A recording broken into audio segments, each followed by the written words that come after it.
Wonder if prices will ever come down. Fed up with the post-war world. Want to get away from it all. We offer you escape.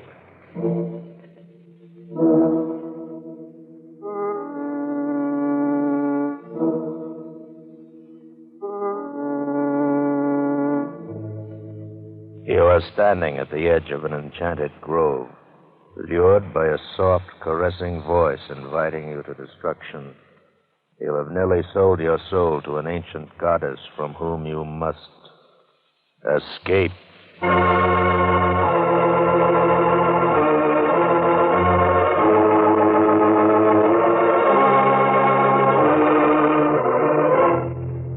Escape. Produced by William N. Robeson and designed to free you from the four walls of today for a half hour of high adventure.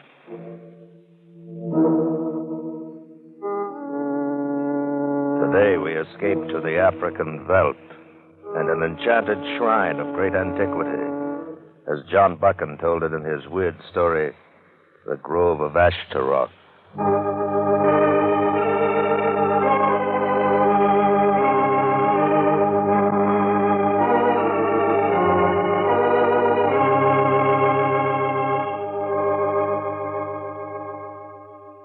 We stumbled onto the place, Lawson and I, during the second day after we left Taki. We'd travel on horseback some 40 miles or so through typical African veldt, lush and green, with plenty of game and good hunting. It was late afternoon when we topped a rise and saw before us a small plateau of such beauty that we both reined in and sat staring at it, not speaking for some moments. A tiny, sparkling stream wandered through the verdant meadow grasses, and at the edge of the plateau tumbled in a crystal waterfall down to the plain below. Graceful clumps of strange trees grew here and there, and bushes blazed in a riot of bloom. I'd seen nothing remotely like it in all the miles we'd come. It stood alone, proud and lovely, an alien island in a sea of tropic jungle. Great heavens, John, in your whole life, have you ever seen anything like it? If some artist had designed that plateau, placed every tree and bush by hand, it couldn't be any more perfect. It's almost weird, isn't it? Yes. It shouldn't be here. It doesn't belong. But there isn't a plant growing over there that's like any we've seen in the rest of the jungle. Probably a difference in minerals in the soil, something of that kind. It's more than that. They're not even the same varieties. It's true. That one grove standing alone there near the edge, I've never seen trees that slender and fragile. And the bark, it looks like silver velvet. Silver velvet, huh? That's quite an idea, John. Yes, I guess it is at that. Anyway, those doves seem to like it. They never stop circling over that one particular grove. They're probably nesting there. A flock of white doves circling over a silver grove. But, there's something vaguely familiar about that. Yes, there is. John, can you make out some kind of a dark shape there through the trees over toward the center of the grove? Yes. Yes. Come on, let's ride over and take a look, huh? No. Not now. Huh? Why? I mean, you'll have plenty of chance to see it later. What are you trying to say? John, I'm going to build a home here. A home? Out here in the middle of the jungle, miles from... I'll build a road in from Taki. I've got money enough and no one but me to spend it. I've always wanted to live in Africa. Always, Lawson? Or for the last 5 minutes? It doesn't matter. Somehow, even though I'd never seen it, I've dreamed of this spot all my life. I've got to live here. Want to live here, I mean. But so quickly, at least think it over first. No, I don't have to think it over. I know what has to be done. John, it's here that I build my tabernacle.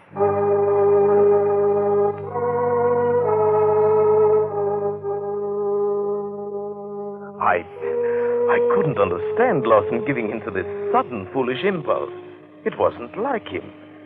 But there was nothing I could do. I left him at Taki the next day and returned to the matter-of-fact world of business in London. And it was 3 years before I saw him again. 3 years before I returned to Africa to find that he'd built a manor house in the jungle and equipped it with all the conveniences of the English countryside. of which not the least was Travers, his butler. May I be so bold as to say it, Mr. Buchan? It's very good to see you again, sir.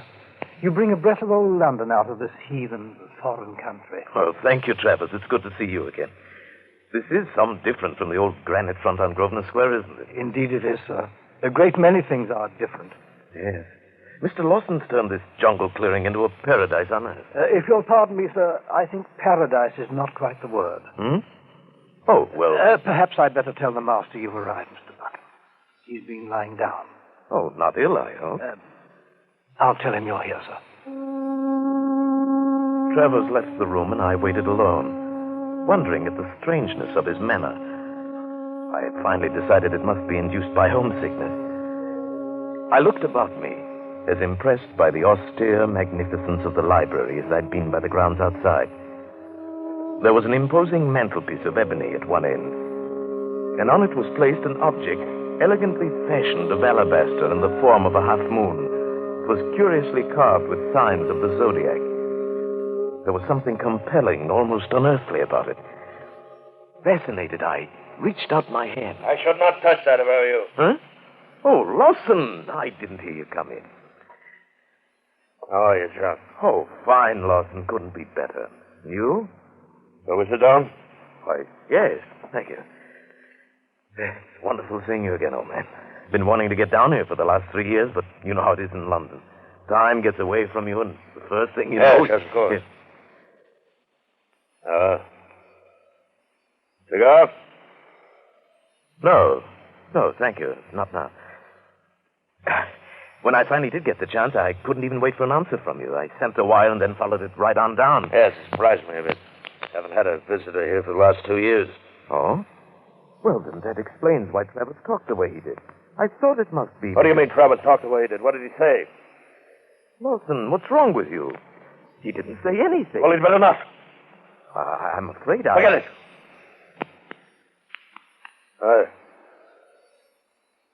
I'm sorry, John. I haven't felt very well the last few days. Well, that explains it. I say, at least you seem to be eating all right. You're actually getting a bit plump. Actually, I'm fat. Gross, flabby, and obscenely fat. Isn't that what you really mean? Well, no. I was only joking. Never mind. What do you think of the place, John? The place? Why, it's amazing. It's beautiful. No one could ever believe it without seeing it. I doubt if there's another place like it anywhere in the world. You're right about that. There isn't another place like it anywhere in the world. Oh, that reminds me. I noticed you left the grove as it was without bothering it. Tell me, did you ever find out what it was we saw that afternoon? Yes. Yes, John, I found what it was. Well? John, I have an overseer here named McJobson, quite a competent man. I want you to leave with him in the morning, take a 3 or 4 day hunting trip. He knows the country. He'll find you plenty of game. Oh, but I came here to see you. I'm fighting about a fever. Happens every so often. I'll be all right by the time you get back. Oh, now, wait a minute. If you're sick, I'm certainly not going to run. You'll do what I tell you. Lawson. I'm sorry to talk this way, but I know what has to be done. All right, Lawson. Whatever you say. Good. Settle it. Believe me, John, I know what's best for me. Yes. I'm sure you do. Another thing, John. That carving that sits on the mantel, I must ask you not to touch it. It's quite old and rare. I should not like anything to happen to it.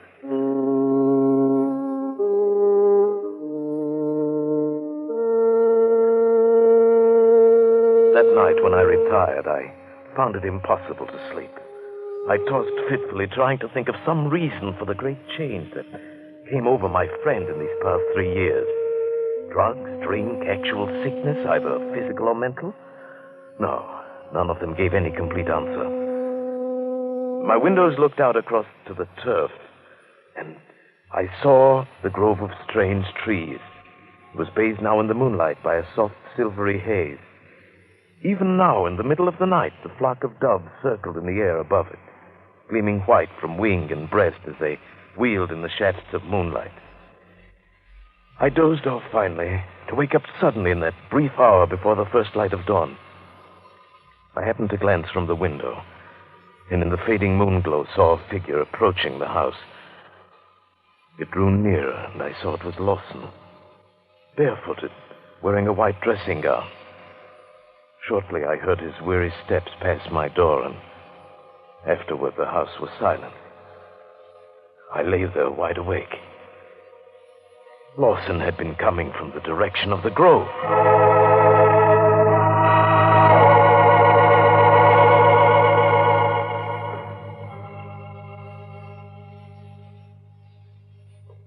Good morning, Mr. Bucket.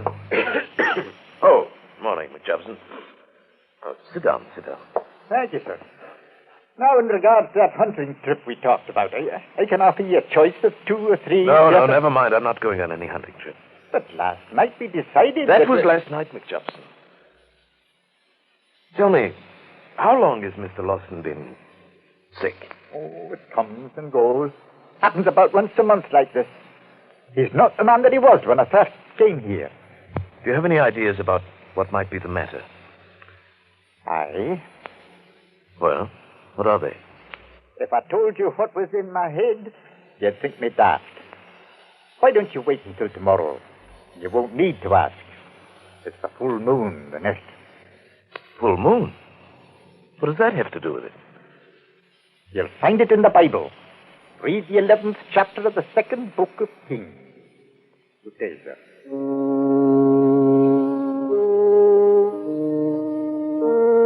I found a Bible in the library and thumbed it open to the passage he'd mentioned. I read through it once without understanding. And then one sentence seemed to leap out from the page. For Solomon went after Ashtaroth, the goddess of the Sidonians.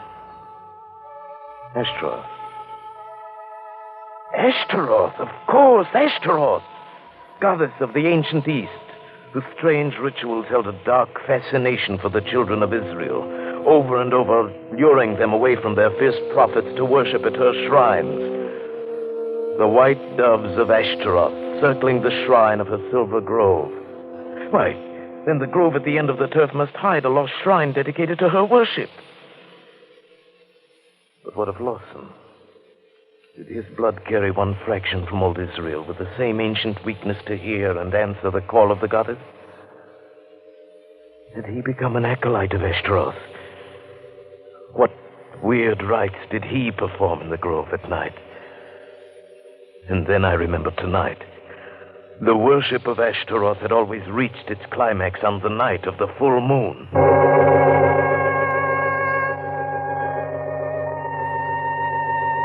Lawson did not appear all day. And that evening, after dinner, McJobson and I took up our watch on the dark veranda, looking into the windows of the library. We'd been there at least an hour when... Look. It's Mr. Lawson. Just came into the library. I see him. Wait, what's he after? I suppose he wants the little figure on the mantel. We watched him take the carved half-moon of alabaster and slip it into the pocket of the robe he was wearing. Then he turned and left the room. In a moment, he came out the front door and walked off across the turf in the moonlight. You'd best give him a bit of a start and then follow him. No, he'd see us for sure in that moonlight. I do not think so.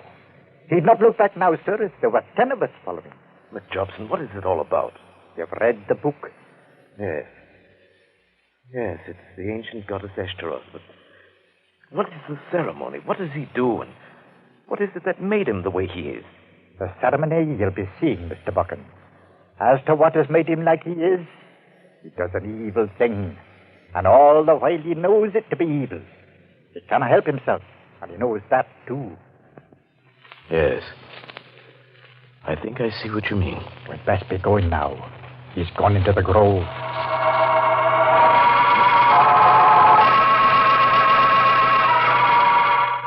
We crossed the turf quickly and passed into the black and silver shadows of the moonlit grove, working our way carefully toward the center. The only sound at first was the piping of the doves circling high over the lacy branches above our heads. I saw as we approached that the center of the grove had been cleared to form a small circular arena. It was covered with smooth turf, and standing in the middle of it was a cone of rock 30 feet high, a smooth, sharp tower of stone that pointed up toward the tops of the trees. And then I saw Lawson. He stood by the base of the conical tower, his arms uplifted, the symbol of the half-moon bound to his forehead, and chanting words with meanings I could not even guess. Now Lawson threw off his white robe and began a curious kind of dance, moving around the foot of the cone on a worn path beaten in the turf, the same path he must have followed many other nights before. He moved faster and faster, uttering now and again a wild cry. We stared entranced at the circle of moonlight. And as he danced, a strange new sound slipped into my consciousness, an earthly melody that seemed to come from the tower, from the trees, or may perhaps have been born within my own mind, tricked by the magic fantasy of moonlight, shadows, and perhaps madness.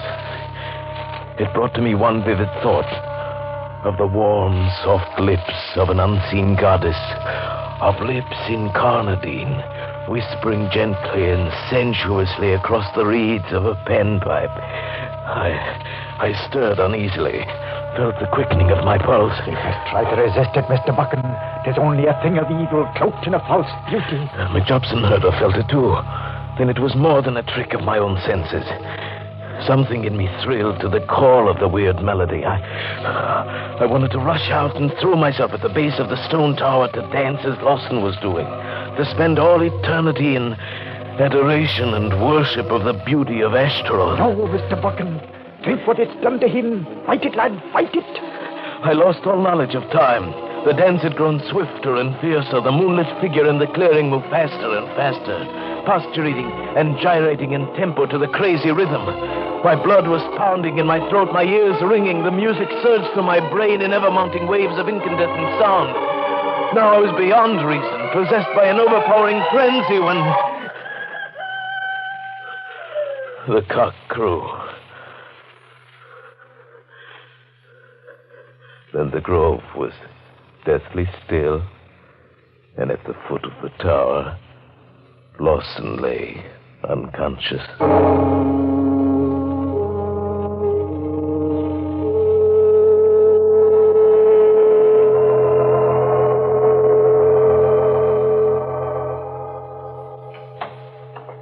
How is he, Mr. Buchan? He's lost a lot of blood, but I think he'll be all right. Good. It was a near thing.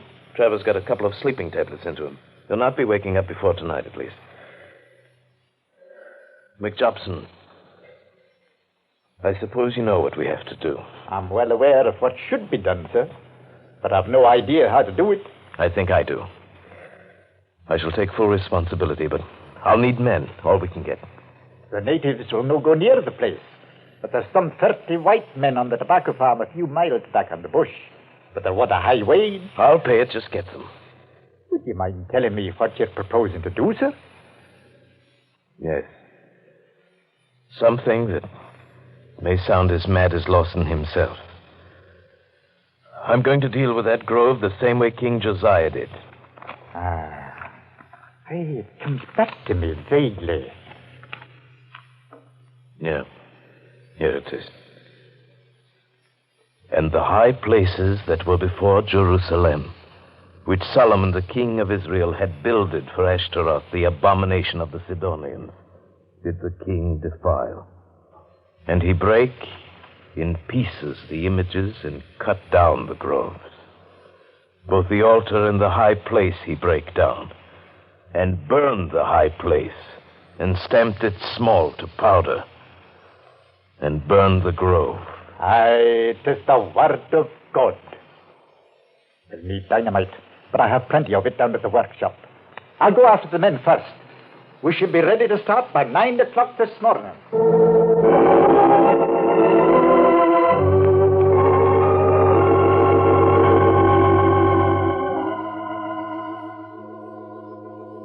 It was just past 9 when we entered the grove, carrying axes and a couple of shotguns, and driving several teams of oxen.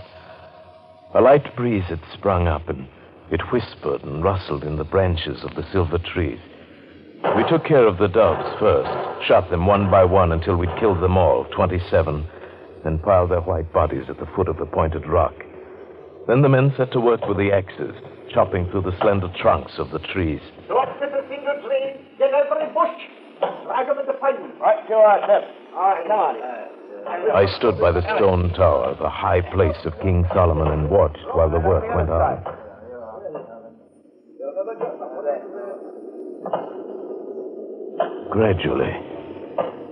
Gradually born perhaps in the sighing wind, a strange fancy crept into my mind. Oh, no. Please don't. Please, no. I fancied I could hear a voice coming from the tower, from the trees. This voice was soft, warm, and pleading. Listen with your heart. Can the spirit within you not hear and feel? The heart of all sorrow was in that voice, and the soul of all loveliness.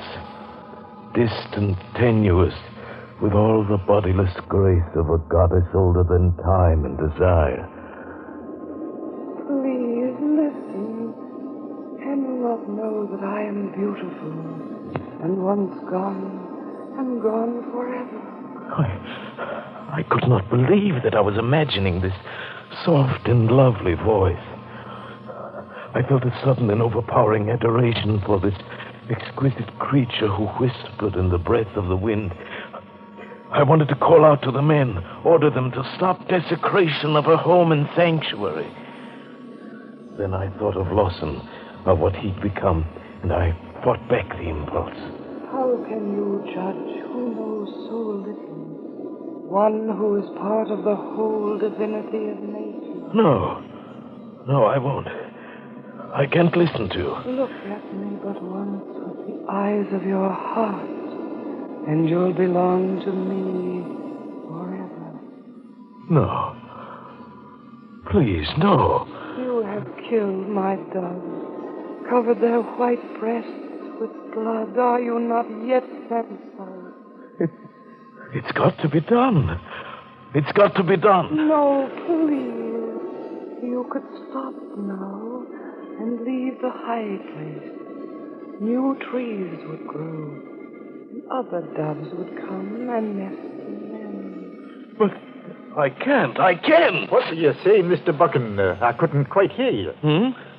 Oh, nothing. Nothing at all. Well, I'm ready to put the dynamite around the tower here, if you'll move back a little way. McJobson, perhaps we could leave the tower. Maybe it's enough to clear the grove. 'Tis not enough. The book says, and their children remember the altars and the groves by the green trees upon the high hills. No. That's no good, Mr. Buchan. Pay no heed to the voices of the wind. Every last stone must be destroyed. Listen to the heart and the spirit within you. No. He is a stern man, and a cruel man, and his words are vile with hate. No. Leave me only this one last altar. No. All right, McJobson. Go ahead with it. Place the boxes of dynamite close together, lads. Easy now. No. Even now, it's not too late. I walked away slowly. The piles of tree trunks were burning now. The smoke swirled in the wind. I would leave this place tonight. Yes, I would leave this place forever. Then write a note for Lawson, telling him of what I'd done. And I was very tired. Oh, please, listen, while there's yet time. The thing once done can never be undone. And once gone, I can never return.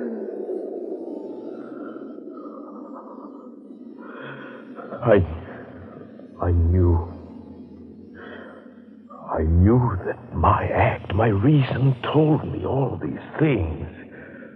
I knew that this act that I'd committed had saved Lawson, had saved his life and perhaps his reason. And yet I wondered if perhaps in so doing I was not driving from its very last refuge on earth something that was so rare and lovely. If perhaps I was not destroying a very beautiful thing forever. Stop now. Please, oh, please. All right. Color go. No.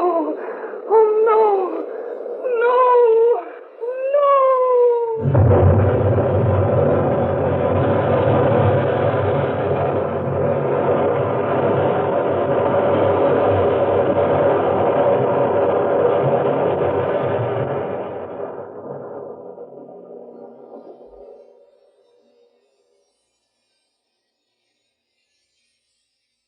Silence. Nothing but silence. And I heard the sweet voice no more. And my face was wet with tears.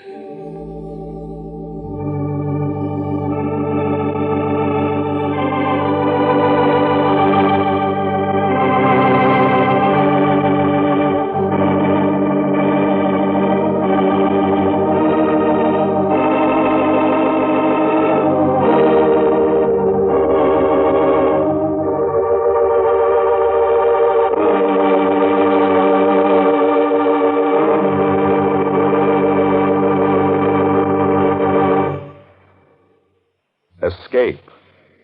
Produced by William N. Robeson, directed by Norman MacDonald, today brought you The Grove of Ashtaroth by John Buchan. Adapted for radio by Les Crutchfield, with Paul Frees as Buchan, Bill Conrad as Lawson, Kay Brinker as Ashtaroth, Raymond Lawrence as McJobson, and Eric Snowden as Travers. Music was conceived by Cy Fewer, with Eddie Dunstetter at the console. Next week.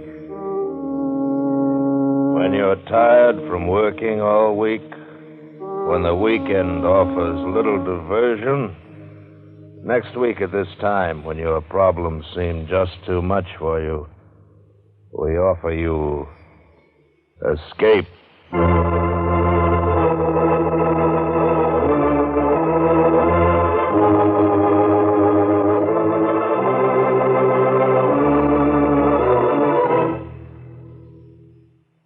Next week, we bring you another exciting story of high adventure.